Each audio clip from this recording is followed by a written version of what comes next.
bien, chers frères,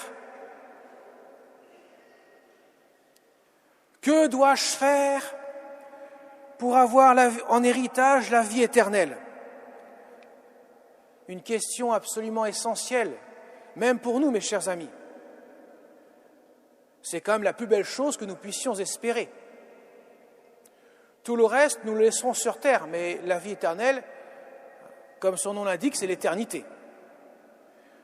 Alors le docteur de la loi veut mettre Jésus à l'épreuve, et Jésus lui dit, mais que lis-tu?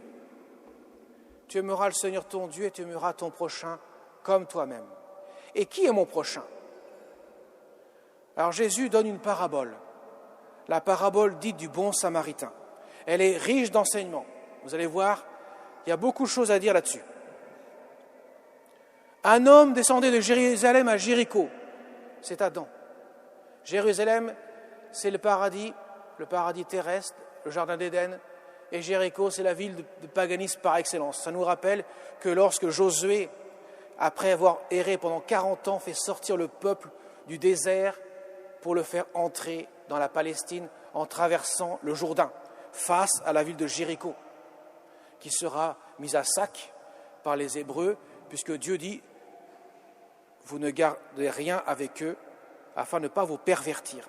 Seule la prostituée arabe sera épargnée, celle qui justement signifie l'Église, le peuple qui se repent et qui se tourne vers le vrai Dieu. » Donc Adam, chassé du paradis terrestre parce qu'il a sombré dans le péché. Et il tombe aux mains des bandits qui le dépouillent, le rouent de coups. Évidemment, le danger commence à guetter Adam, l'homme que nous sommes. Et voilà qu'il est à moitié mort. Alors 3 hommes vont passer auprès de lui. Un prêtre, un lévite. Un prêtre, c'est selon le sacerdoce d'Aaron, le frère de Moïse. Ils étaient prêtres de père en fils, puisque la tribu de Lévi, dont il est issu, dont les prêtres sont issus, eh bien, c'est la seule tribu qui n'a pas de terre, mais en retour, ils doivent assurer le culte au temple. Eh bien, eux, ils passent de l'autre côté. Pourquoi? Parce qu'ils ne veulent pas se rendre impurs en venant toucher le gars à moitié mort en train de voir son sang qui dégoule autour de lui. Donc, ils passent loin de lui pour ne pas se rendre impurs rituellement parlant. Pas moralement, mais rituellement parlant. Ils ne font preuve d'aucune compassion parce que pour eux, la pureté rituelle est plus importante que la pureté morale. Et voilà que le Samaritain, le bon Samaritain, vous reconnaissez à travers le bon Samaritain la figure de Jésus, bien sûr, le bon Samaritain qui est considéré comme un hérétique.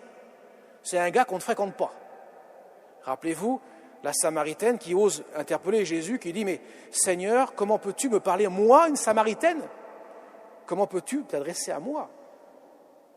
Toi, un Hébreu. » Les Hébreux n'ont rien à faire avec les Samaritains. Et donc le Samaritain, lui qui est considéré comme un hérétique pour le docteur de la loi en question, voilà que lui, il vient auprès du mourant. Et qu'est-ce qu'il fait? Il verse de l'huile et du vin. Ça nous rappelle les sacrements. Le Saint-Crème que l'on oint, le baptisé, le confirmé, et aussi les mains du prêtre. Et le vin, bien sûr, l'Eucharistie.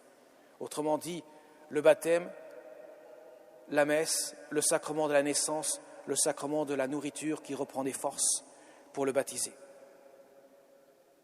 Et il amène à l'auberge. Que donne-t-il? 2 pièces en argent, qui rappellent la double nature de Jésus. Il est Dieu et homme à la fois. Dieu, la puissance divine en lui, le seul qui peut sauver le monde, et en même temps il est homme parce que l'humanité de Jésus, âme et corps, est offerte en sacrifice sur le bois de la croix pour que nous puissions être expiés de nos péchés et ainsi recevoir en héritage la vie éternelle. Vous voyez, mes chers amis, c'est tout le mystère du salut qui est retracé devant le docteur de la loi. Bien sûr, en filigrane, de manière assez voilée, mais tout est dit. Le bon Samaritain, Jésus, vient à la rescousse du pauvre malheureux que nous sommes, à moitié mort, agonisant, gisant sur le sol. Et personne ne peut le sauver, pas le lévite, pas le prêtre, seul le bon Samaritain, Jésus. Celui qui offre 2 pièces d'argent, celui qui est Dieu et homme à la fois. Il le prend sur sa monture et le conduit à l'auberge. Il le prend sur sa croix, car il prend chacun d'entre nous sur la croix pour nous conduire à l'auberge, le ciel. Voyez l'image que Jésus donne au docteur de la loi, qui est bien plus riche que s'il lui expliquait de manière théorique ce qu'est le prochain. Parce que non seulement le prochain, c'est chacun d'entre nous, qui que nous soyons, même nos pires ennemis, mais là, Jésus nous montre le mystère du salut, comment il va opérer ce mystère-là. Lui qui est Dieu, homme à la fois, lui le bon samaritain, qui vient à la rescousse du pauvre gars que nous sommes allongés, gisant à terre, moitié mort.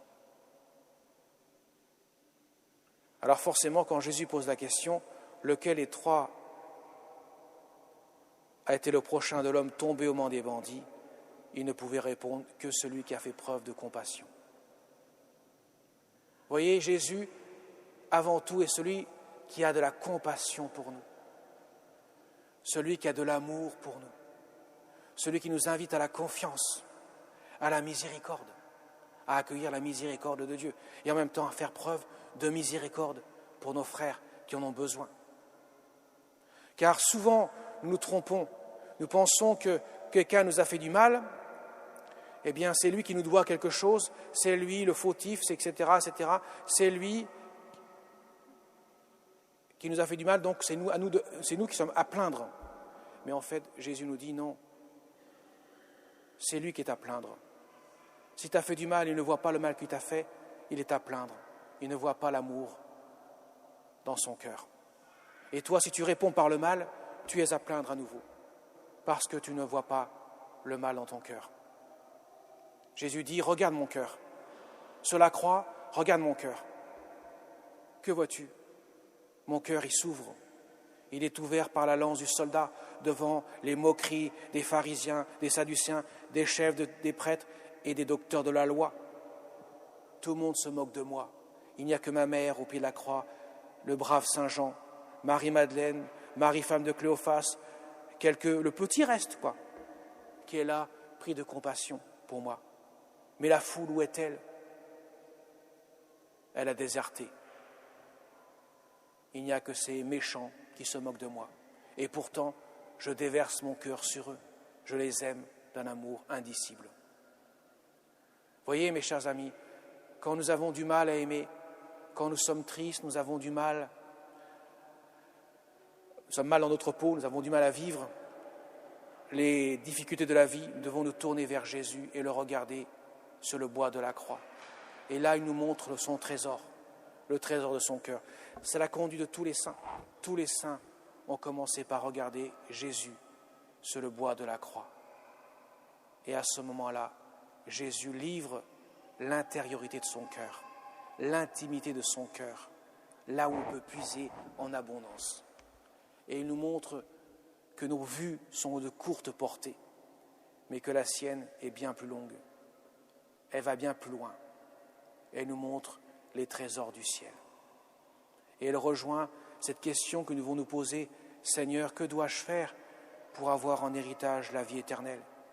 Et on peut résumer par cette réponse, aime et fais ce que tu veux, comme le disait le célèbre saint Augustin. Aime, regarde mon cœur plein d'amour, puise à l'abondance de la source cet amour et aime avec cet amour-là. On appelle ça la charité. Et tu verras que tu seras heureux et que rien ne te déstabilisera. Tu seras porté par ce bonheur d'être aimé par quelqu'un qui t'aime l'amour absolu et qui te conduira à aimer de l'amour qu'il te donne. La première à en bénéficier, ce fut bien sûr la Vierge Marie, au pied de la croix.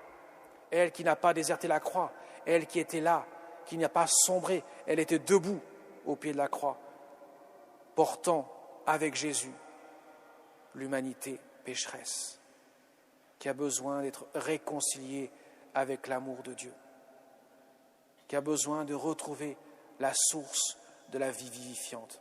Alors demandons à notre Mère du ciel de nous aider celle qui monte sur le mont Carmel, pourrait-on dire, le mont Carmel, la hauteur de Dieu, comme Élie voudra rendre le culte au Dieu jaloux d'amour contre les Baals.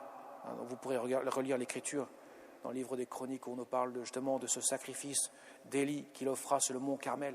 Nous fêterons samedi Notre-Dame du mont Carmel, la Vierge Marie, justement, qui, dans son cœur de chair, dans son cœur plein d'amour, voue son amour à Dieu. Et en vouant son amour à Dieu, nous donne l'amour avec lequel elle aime son Fils qui est son Dieu. Demandons-lui de nous aider à nous approcher toujours plus de Dieu par un cœur plein de confiance et de miséricorde. Amen.